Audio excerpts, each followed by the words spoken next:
السلام علیکم۔ آج جمعہ ہے، جولائی کی 28 تاریخ۔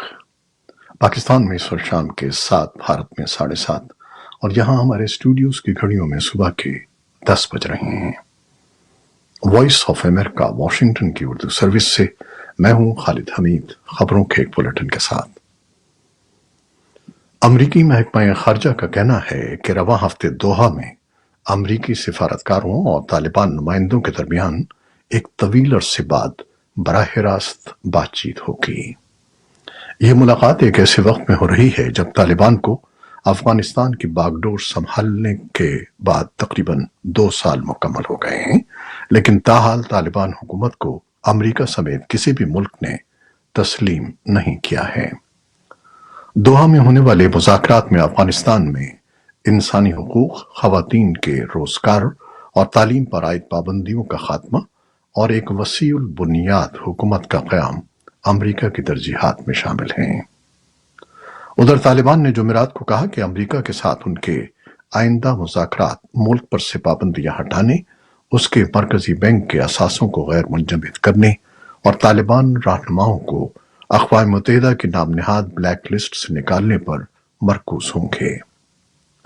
قطر کے دارالحکومت دوحہ میں ملاقات میں افغانستان کے لیے امریکہ کے خصوصی نمائندے ٹام ویسٹ رینا امیری کے ساتھ اپنی ٹیم کی قیادت کریں گے، جو افغان خواتین، لڑکیوں اور انسانی حقوق کے لیے خصوصی ایلچی ہیں۔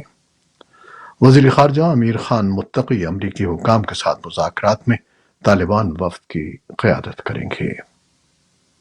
ہیومن رائٹس واچ کی نائب سربراہ ہیدر بار کا کہنا ہے کہ طالبان حکومت کی طرف سے سنگساری کا سزا کا خاتمہ ہونا چاہیے۔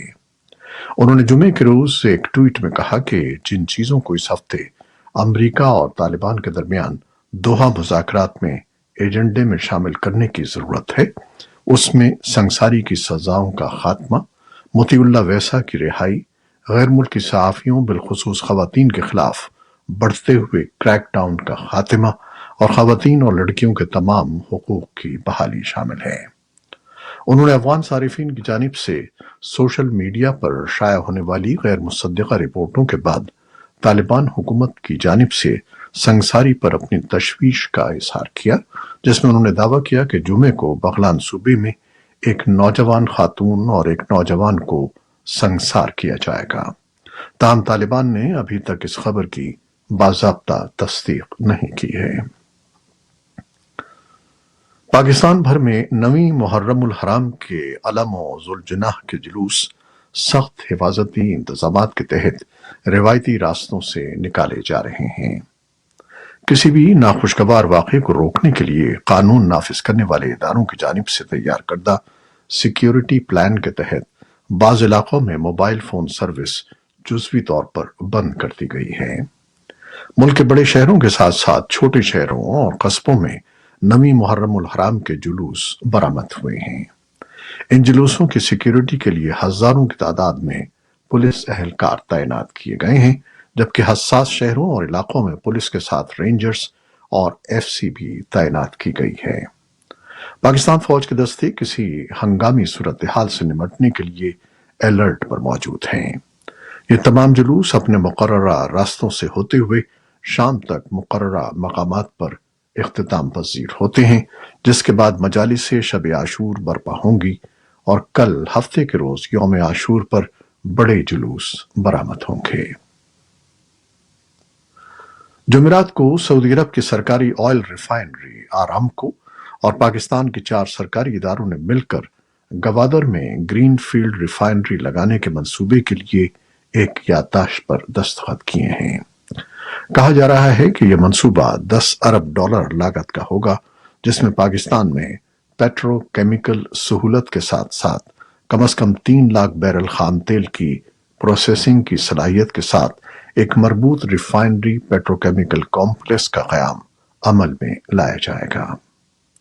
وزیر مملکت ڈاکٹر مصدق ملک کا کہنا ہے کہ اس منصوبے میں ایکویٹی شراکت کے ذریعے عالمی معیار کے تیل اور گیس کے بڑے اداروں کی جانب سے نمایاں غیر ملکی سرمایہ کاری ہوگی، اور اس معاہدے پر عمل درآمد کے لیے چینی فرم کے ساتھ انجینئرنگ، پروکیورمنٹ اور کنسٹرکشن کا معاہدہ بھی الگ سے کیا گیا ہے۔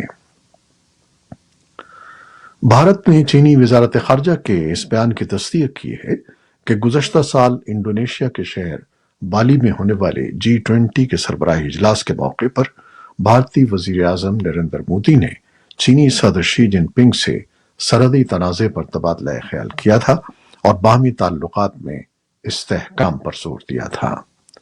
پیر کو چینی وزارت خارجہ نے یہ دعویٰ کیا کہ دونوں رہنماؤں کے درمیان بالی میں ہونے والی بات چیت کے دوران چین بھارت تعلقات میں استحکام کے سلسلے میں اہم اتفاق رائے ہوا تھا۔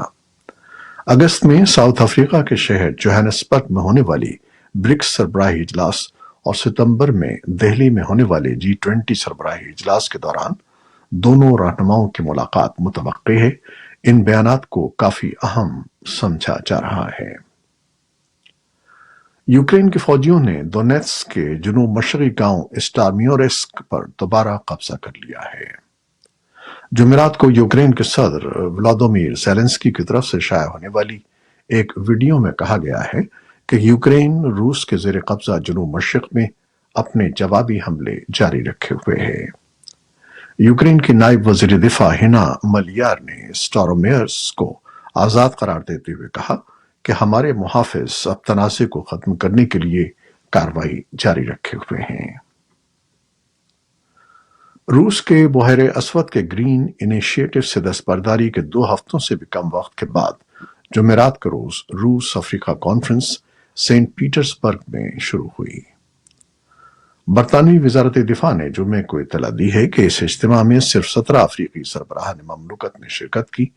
پچھلی کانفرنس میں 43 افریقی رہنماؤں نے شرکت کی تھی۔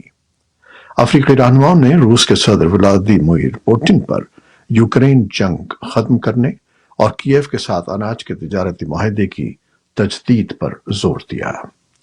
جمعے کو افریقی رہنماؤں کے پیس انیشیٹو میں شامل ممالک نے روسی صدر کو یوکرین جنگ کے باعث غذائی تحفظ کے بارے میں بڑھتے ہوئے خدشات سے بھی آگاہ کیا۔